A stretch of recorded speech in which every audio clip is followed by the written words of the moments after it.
هتقول لي جاي اكلمك في ايه النهارده؟ هقول لك بمنتهى عارف انت اللي هو جاي يزن على دماغك كده. احنا لسه في اسبوع السوبر كول من دولار. يلا بقى بينا النهارده نتكلم على ايه؟ على زجاجه البيتشي من دولار. بيتشي او زجاجه البيتشي من دولار في السيريس بتاع السوبر كول. سيريس قوي جدا، في منه 6 فليفر. احنا النهارده في رابع فليفر على ما اعتقد، مظبوط رابع فليفر على ما اعتقد او الخامس يمكن. فيلا بينا بقى ايه نشوف البيتشي بتقول ايه. وطبعا التجربه هتتم على البرو يا صديقي. هذا هو جاهز. يلا بقى بينا يا صديق كده ايه نفتح نشوفها بتقول ايه.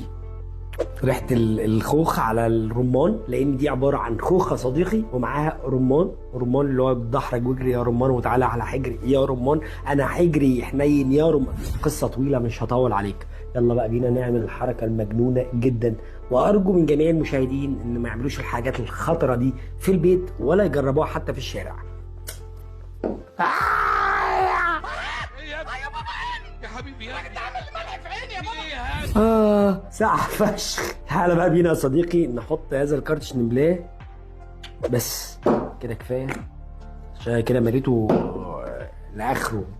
ربنا يسترها علينا من الساعة معانا يا رب. كل ازازة اسقع من التانية.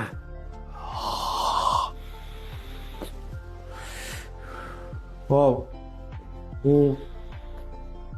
بص يا صديقي، من الاخر هنا الرمان هو طعمه باين بس مش زي طعم الخوخ، لان فعلا هي الريسبايه كانت لازم تتسمى بيتشي لان هي اساسها الخوخ مسيطر جدا على الريسبي، ومعاه بقى الدرجه اللي تحتيه الرمان، وكل ده متحوط بالجدار العظيم من الجليد. حرفيا دولار هنا بيعلمنا الكول او السوبر كول عامل ازاي. بيعلمنا فعلا ان هو لو عايز افتري عليكم واطلع لكم كول اوريك انا الكول عامل ازاي. حرفيا انا امنت يا معلم. انا خلاص انا مبسوط انا سعيد. اي حد بيحب السقعه او بيستهواه الجو الساقع ومش لاقي حاجه ساقعه ترضي غروره ولا الايجو بتاعه، يا معلم روح وانت ساكت كده في ازازه البيتشي. حلو الكلام من دولار في السوبر كول سولت، هاتها وانت يعني بص هترضي غرورك وخيالك، وبص وهتجيب ناس تضرب معاها، هتضربوا كلهم والله العظيم. بص انا سقعت، انا حصلت لي حاجات ساقعه جوايا مش هينفع اقولها للمشاهدين كلهم. سلام عليكم.